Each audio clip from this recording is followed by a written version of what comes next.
everyone, Jai Hind and welcome to the platform of Shri Ram's IAS once again, and we are discussing polity in these video sessions, and the today's session will be on the first part of the constitution, that is the union and its territories, that we'll be discussing in today's session in deep and in detail, and we will have a proper conceptual clarity for the part 1 of the constitution. But before going ahead, let me tell you that we are offering you free 1:1 mentorship. जो हमारे mentors हैं, the trained mentors which are there, they are there for your complete guidance. अगर आपको कहीं पर भी UPSC के preparation में you are facing any difficulties, कोई doubt है, किसी भी प्रकार का आपका क्वेश्चन है that you want it to be solved by our mentors, तो ये बिल्कुल फ्री है. आप हमारे मेंटोर्स के साथ कनेक्ट कर सकते हैं. बहुत छोटा सा काम आपको करना है, दैट इज कि हमारे जो डिस्क्रिप्शन है उसमें आपका एक गूगल फॉर्म का लिंक है. हमारे जो कमेंट है, पिन कमेंट में आपको जो है गूगल फॉर्म का लिंक मिलेगा. आपको सिर्फ वो गूगल फॉर्म फिल करना है and ultimately you can go for the free 1:1 mentorship. और आपके जितने भी डाउट्स हैं वो तुरंत आपके जो है सॉल्व होंगे. Alright, so just fill out that form if you are facing any difficulties in your preparation for UPSC exam. Alright, now coming to the part 1 of the constitution, that is union and its territories. तो ये जो आपका part 1 है, that has total 4 articles from article 1 to 4, that is, and you can say that this is the opening provision of the constitution, क्योंकि part 1 है, this is the part 1 of the constitution which defines the territorial as well as the administrative framework of the country. ठीक है, इसी के साथ साथ if we talk about the union and state relationship, so it established the relationship between center and the state because it defines union as well as the territories and also what would be the reorganization basis, all right, for the different states that had been defined over in these articles. कि किस तरीके से रिऑर्गेनाइज किया जा सकता है, किस तरीके से न्यू स्टेट्स फॉर्म किए जा सकते हैं, न्यू टेरिटरीज को आपका जो है इनकलकेट किया जा सकता है आपका जो है into Union of India. So that all had been defined in the part 1 of the constitution. जो article 1 है, article 1 states the name of the union as well as what are these union as well as the territory of the union. वो जो आपका difference है वो ये आपका specify करता है article 1. When it comes to article 2, article 2 gives that the establishment or the admission of new states, ठीक है, कि किस तरीके से नए राज्य का गठन या फिर उनको जो है हमारे यूनियन में आपका एडमिट किया जा सकता है. Then article 3 gives for formation of new states and as well as जो नए राज्य का गठन है उनका निर्माण है वो कैसे किया जा सकता है, and as well as the alteration of areas, उसके एरिया को अगर आपका कम या ज्यादा करना हो, बाउंड्रीज को आपका जो है चेंज करना हो या फिर नेम्स को चेंज करना हो, so that has been provided into article 3. And when it comes to article 4, article 4 is basically कि जो आपके लॉज है which have been formulated under article 2 and 3, they do not deemed to be the amendment of the first and fourth schedule, ये आपका let down करता है. ठीक है, तो अब इन आर्टिकल्स को 1 by 1 आपका देखते हैं. Article 1 state that India that is Bharat shall be a union of state. Alright, India that is Bharat shall be a union of state, ये आपका आर्टिकल 1 में है. यहां पर सबसे इंपॉर्टेंट चीज है that there is dual nomenclature. ध्यान रखिएगा बेटा that there are only 2 names that have been used in the constitution for our country and that is India and Bharat. एंड ये जो दोनों नॉमेनक्लेचर है ये हमारे कल्चरल आइडेंटिटी को शोकेस करता है. ठीक है, then comes the state and territories. ठीक है, they have been specified in the first schedule. जो हमारा फर्स्ट शेड्यूल है कॉन्स्टिट्यूशन का, उसमें जो स्टेट्स हैं आपका टेरिटरीज है उनकी पूरी लिस्ट आपका दी गई है and they are the component units of our country. ठीक है, इसी के साथ साथ टेरिटरी जो है अगर हम बात करें यहां पर 2 चीज है, India that is Bharat shall be a union of state, तो यहां पर 2 चीजें डिफाइन की गई है एंड दैट इज कि what is a union and what is territory of India. तो when it comes to union of India, जब हम बात करते हैं यूनियन ऑफ इंडिया की, तो it just comprises the states. But when it comes to the territories, so territory of India की जब हम बात करते हैं तो there are 3 things that is included, states as well as the territories, union territories which are there, and that the territory that may be acquired in the future. All 3 are included when we talk about territory of India. All right, now what is the meaning of union of states as per Dr. B.R. Ambedkar? All right, he explained. ठीक है, doctor B R Ambedkar explain कि जब हम union of India की बात कर रहे हैं, we have not used, please remember, we have not used the term federal और federalism. Alright, there is no mention of federalism और फेडरेशन ऑफ स्टेट। तो फेडरेशन ये वर्ड हमने आपका यूज नहीं किया, तो इसके ऊपर doctor B R Ambedkar have explained that why we have used the term union of state, because it is not a result of the agreement of the state. जब हम बात करते हैं फेडरेशन की, आई टोल्ड यू कि where the federation और the federal principles have been taken from, they have been taken from United States of America, क्योंकि United States of America जो है that is a federation, और वहां पर how the USA was formed, because the different states which are there they came together और उसके बाद उन्होंने USA को बनाया। बट ऐसा हमारे यहां पर नहीं है, ठीक है। हमारे यहां पर it is not formed by the states coming together, बल्कि states बाद में बने। Alright, so therefore it is not a result of the agreement। साथ ही साथ यहां पर there is no right to secede। Again in USA the states have the right to secede। कोई भी आपका स्टेट है वो आपका यूएस से अलग हो सकता है, लेकिन हमारे यहां पर ये राइट नहीं है। No state can withdraw from the union of states, so इसीलिए इसको हमने यूनियन एक शब्द दिया। And this is a indestructible union, जहां पर हमारा यूनियन या हमारा जो स्टेट है, हमारा जो कंट्री है, दैट इज इंडेस्ट्रक्टिबल, और साथ ही साथ इट इज परमानेंट। जो स्टेट बाउंड्रीज है वो चेंज हो सकती हैं, नए स्टेट्स बनाए जा सकते हैं, लेकिन स्टेट्स हमारे देश से अलग नहीं हो सकते हैं। So when it comes to the components of the Indian territory, there are states, total 28 states हैं, which are there, which have their own government and legislature. We have 8 union territories जो कि आपका एडमिनिस्टर की जाती है by the central government, and there may be acquired territories जो कि आपका फ्यूचर में एक्वायर की जाएंगी। तो वो सभी आपका टेरिटरीज ऑफ इंडिया में आपका या इंडियन टेरिटरी में आपका इंक्लूडेड है। And this is the example of the acquisition. Like 1954 और 1962 के बीच में there was merger of Puducherry, alright, Puducherry और earlier called as Pondicherry. In the same way 1961 में वी हैड गोवा, जो कि आपका लिबरेट करके और फिर आपका इंटीग्रेट किया गया। एंड इन 1975 सिक्किम जो है that became the 22nd state of India, and these were the acquired territories जो कि हमारे इंडियन यूनियन में आपका जो है बाद में आपका शामिल हुए। Alright, so that is how the acquisition works. So this is article 1। Article 2 की बात करते हैं तो दैट इज एडमिशन और एस्टैब्लिशमेंट ऑफ न्यू स्टेट। तो जो हमारी पार्लियामेंट है, ध्यान रखिएगा बेटा, the ultimate power over here is with the parliament. It can admit new state, ठीक है, कोई भी आपका इंडिपेंडेंट टेरिटरीज है उसको यूनियन ऑफ इंडिया में एज अ स्टेट आपका इंक्लूड कर सकती है, और it could establish new state, create new state जहां पर आपका पार्लियामेंट उसको सही समझता है, ठीक है। Like for example when we are talking about admission, Sikkim was admitted, alright, ये आपका 22nd स्टेट बना आपका 1975 में। And when we talk about establishment of state, तो Telangana was the 29th state जो कि आपका 2014 में आपका कार्व आउट किया गया। So that is how the admission और establishment differs from each other. Now, Article 3 is formation and alteration of the state। जो आपका ऑलरेडी एग्जिस्टिंग स्टेट्स हैं उसमें आपका कोई भी चेंजेस करने हैं, ठीक है, वो आपका आर्टिकल 3 के थ्रू किए जा सकते हैं। There could be a new state that could be form by separation या मर्जर, ठीक है। पार्ट्स ऑफ टेरिटरीज, कुछ पार्ट्स ऑफ टेरिटरीज एक स्टेट का लेकर, कुछ पार्ट्स ऑफ टेरिटरीज दूसरा स्टेट का लेकर उसको मर्ज करना, या एक स्टेट को आपका बाइफर्केट करना, उसको सेपरेट करना कुछ पार्ट्स ऑफ टेरिटरीज को।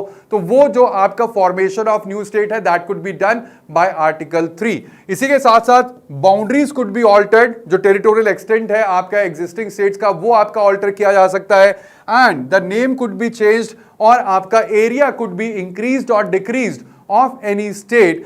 that is the power that is given in Article 3।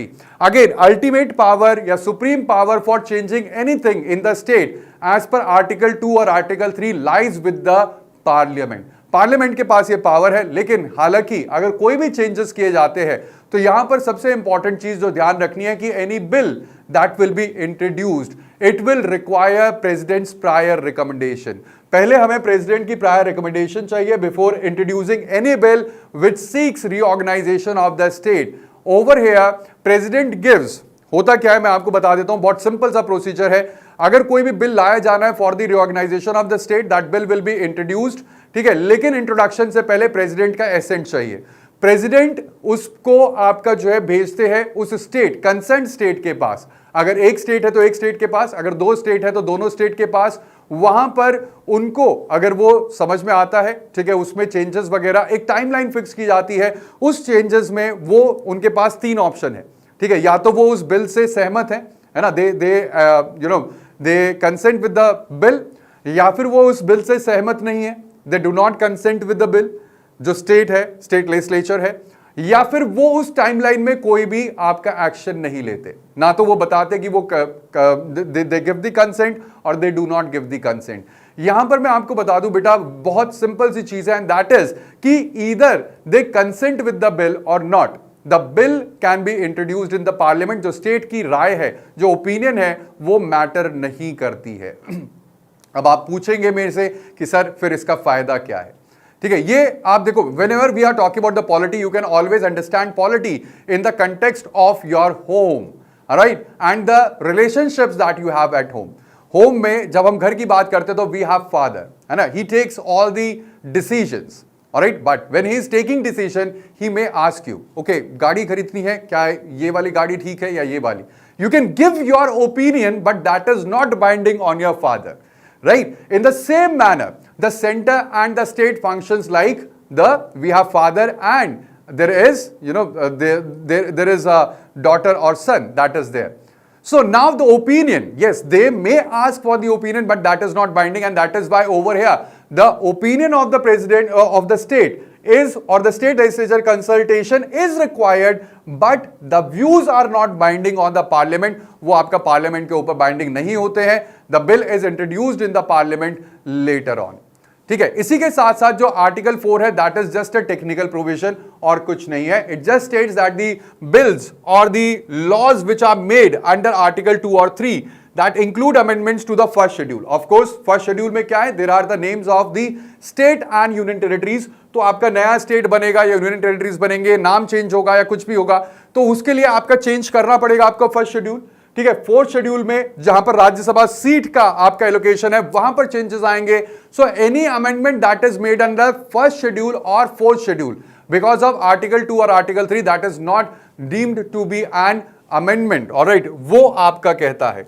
ठीक है, और ये कहता है कि they will not be considered constitutional amendment under article 368. और इसी वजह से जो भी आपका चेंजेस किए जाने हैं, ठीक है, अंडर आर्टिकल 3 एंड आर्टिकल 2, ठीक है, आर्टिकल 3 और आर्टिकल 2 में जो भी आपका चेंजेस किए जाते हैं वो पार्लियामेंट सिंपल मेजॉरिटी से पास कर सकता है, क्योंकि इट इज नॉट डीम्ड और it is not to be considered as a constitutional amendment. और इसीलिए पार्लियामेंट में उस बिल को पास करने के लिए it requires just a simple majority, और सिंपल मेजॉरिटी से, ना कि सिंपल मेजॉरिटी से आर्टिकल 2 और आर्टिकल 3 वाले बिल्स आपके पास होते हैं. Now when it comes to the evolution of the Indian states, alright, in 1947 we gained independence, और उस समय पर देयर वर 552 प्रिंसली स्टेट्स जिनको कि आपका यूनियन में आपका शामिल किया गया. Later on in 1950, the constitution was enacted and it was implemented, जहां पर 4 कैटेगरीज आपका डिफाइन की गई थी स्टेट्स की, that is category A, category B, category C and category D. Later on in 1956, there was a state reorganization act जो कि आपका लाया गया, and on the basis of language या linguistic principles पर the states were bifurcated or the states were made. Over here the states, total states were made, states and union territories. Alright, ये जो आपका bifurcation था या 4 categories थी, इनको खत्म करके सिर्फ स्टेट और यूनियन टेरिटरीज की आपका कैटेगरी बनाई गई. 1960 में महाराष्ट्र और गुजरात जो है वो आपका क्रिएट किए गए, बॉम्बे स्टेट को आपका बाइफरकेट करके. 1972 में मेघालय, मणिपुर और त्रिपुरा दे अटेन्ड द फुल स्टेटहुड. 1987 में Goa became 25th state of India. In 2000 3 states were crafted और क्रिएटेड, छत्तीसगढ़, झारखंड और साथ ही साथ आपका जो है उत्तराखंड. और लास्टली जो हम स्टेट्स की बात कर रहे हैं, 2014 तेलंगाना जो है वो 29th स्टेट बना आंध्र प्रदेश को आपका बाइफरकेट करके. Alright, now there was state reorganisation bill that was made और दैट वाज इंस्टीट्यूटेड, एक्चुअली में हुआ ये कि when the India got independent और इंडिपेंडेंस से पहले भी this was a principle of the Congress that they wanted the states to be organised on the language principal.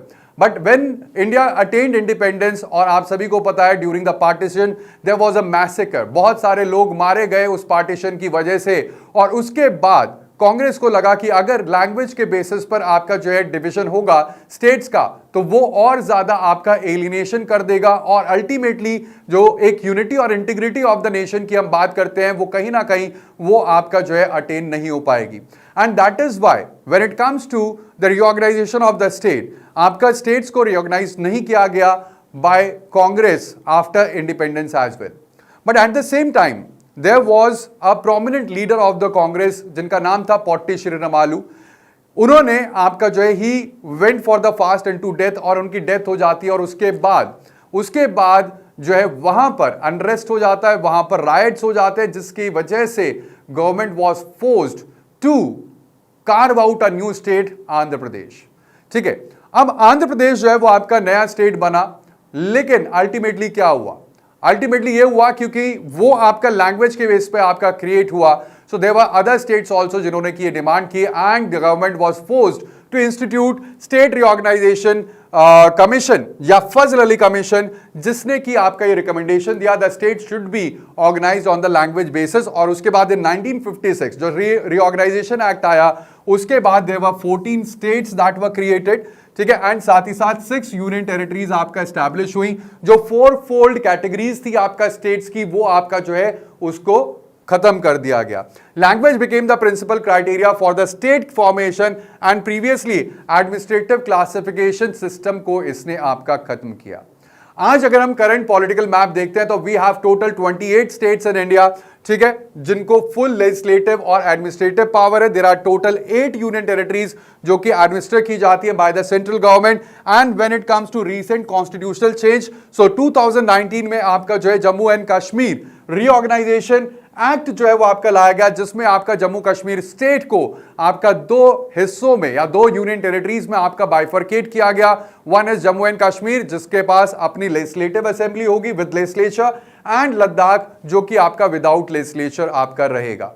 Now why India's territorial system works, क्या हमारे जो आपका टेरिटोरियल सिस्टम है why it works? Because we have parliamentary supremacy. Parliament जो है उसके पास ultimate authority है, ठीक है, चाहे आर्टिकल 2 है चाहे आर्टिकल 3 है, ओवर टेरिटोरियल रिऑर्गेनाइजेशन, और इसमें स्टेट्स का कोई भी कंसेंट नहीं चाहिए होता है। ठीक है, देन बाउंड्रीज जो है वो आपका चेंज की जा सकती है थ्रू कॉन्स्टिट्यूशनल लॉ, और इसकी वजह से वायलेंट कॉन्फ्लिक्ट्स आपके वो प्रिवेंट होते हैं। We have not sovereign units, ठीक है, we have the states which are not sovereign. हमारे यहां स्टेट अपने आप कोई भी फैसला नहीं ले सकते, ठीक है, वो ना तो सिसीड कर सकते हैं हमारे यूनियन से, ना ही वो आपका अलग हो सकते हैं, और ना ही दे आर सॉवरेन एंटाइटीज। तो इसकी वजह से we have national unity and integrity when it comes to India, as well as we have successfully integrated various parts of our union, चाहे वो गोवा है, सिक्किम है या फिर पुडुचेरी है, एंड दैट शोकेस जो हमारा जो नेशनल यूनिटी है एंड इंटीग्रिटी है, एंड प्लस जो फ्लेक्सिबिलिटी है हमारे सिस्टम की, वो यहां पर देखने को मिलती है। Now it is very important to note over here कि जो टेरिटरी है और साथ ही साथ स्टेट है, उन दोनों में आपका जो है territory of India and territory of state, इन दोनों में आपका डिफरेंस क्या है? When it comes to territory of India, इसमें आपका पूरी एंटायर नेशनल टेरिटरी आ जाती है, जिसमें आपका स्टेट्स हैं, यूनियन टेरिटरीज हैं, एक्वायर्ड एरियाज हैं, और एक और चीज मैं आपको बता दूं, it also includes territorial zone as well, है ना, जो कि आपका अप टू 12 नॉटिकल माइल्स होता है फ्रॉम द बेस लाइन। ठीक है, इसी के साथ साथ जो territory of India it is wider, क्योंकि इसमें सारे states, union territories, territorial waters और एक्वायर्ड टेरिटरीज आपका इंक्लूडेड है, और यहां पर जो सॉवरेन पावर है, ओनरशिप है, that is with the union government या फिर जो आपका सेंटर में गवर्नमेंट है, एंड इंटरनेशनल ट्रीटीज और एक्विजिशन है उससे आपका या दैट कैन बी ऑल्टर्ड, ठीक है, यहां पर आपका उसको लागू किया जा सकता है। वहीं पर अगर मैं बात करूं आपका, तो when it comes to the territory of the state, ये वो है जहां पर एक पर्टिकुलर स्टेट की बात कर रहे हैं हम। We are talking about Uttar Pradesh, we are talking about Sikkim, या we are talking about Rajasthan, या फिर आंध्र प्रदेश, ठीक है, ये जो टेरिटरी ऑफ अ स्टेट है वो नैरो है, जो कि उसी स्टेट के आपका टेरिटरी तक आपका जो है दैट इज देयर। यहां पर अगर बात करें आपका तो स्टेट गवर्नमेंट के पास आपका पावर होती है, लेकिन over here again we have certain limitations which have imposed on the state as well. हमारे यहां पर states they are not sovereign, parliament जो है वो आपका टेरिटरी ऑफ स्टेट को इंक्रीज डिक्रीज कर सकती है through article 3 without states binding consent. So that is the difference between territory of the union as well as territory of a state. Now अगर आप यूपीएससी के लिए तैयारी कर रहे हैं तो आपके लिए क्या क्या इंपॉर्टेंट है, alright, so you have to understand article 1 जो है वो आपका इंडिया को यूनियन ऑफ स्टेट जो है वो आपका डिफाइन करता है, फेडरेशन नहीं बल्कि एक इंडिस्ट्रिक्टेबल यूनियन, ठीक है। इसी के साथ साथ only parliament can alter state boundaries, state legislature opinion is not binding while making amendments according to article 2 और आर्टिकल 3। 42nd अमेंडमेंट का सिग्निफिकेंस है क्योंकि यहां पर we have added a word that is integrity. So unity and integrity of the nation ये आपका add किया गया। So again it has a significant value when it comes to part 1 of the constitution. And जो latest change है वो आपको याद रखना है, that is Jammu and Kashmir reorganisation act that was made in 2019। Mains की बात करें तो मेंस के लिए you can try writing this question, discuss the significance of article 3 in maintaining the unity and flexibility of the Indian Union and analyze it with recent examples. So this is just a summary that we have seen just right now in part 1 of the constitution, जो कि आपका जो है that defines union and its territories and it forms the territorial backbone of the Indian constitution. It defines India, that is Bharat, और साथ ही साथ दो नाम यहां पर आपका देता है हमारी जो है इंडिया के, और टेरिटोरियल आइडेंटिटी आपका बताता है। It empowers parliament to make any changes with respect to state, that is the exclusive authority for reorganisation of the state and the state boundaries. Ensures unity with flexibility, जहां पर permanence और adaptability दोनों को include किया गया, and also prevents disintegration, जहां पर कोई भी सेसेशन राइट्स अवेलेबल नहीं है with these states. So that is the summary of what we have read so far. Now you can test your understanding what is meant by union of states. All right, can a state refuse boundary alteration? Under which article can a new state can be formed and which schedule changes after state reorganization? तो आप जो है इन सभी के answer दे सकते हैं after going through this session that we have seen just right now. Alright, so that would be all. Thank you for learning and continue your constitutional journey with me. My name is Bhavar Singh Sroy. I'm ex-India 115th course and qualified civil services as well.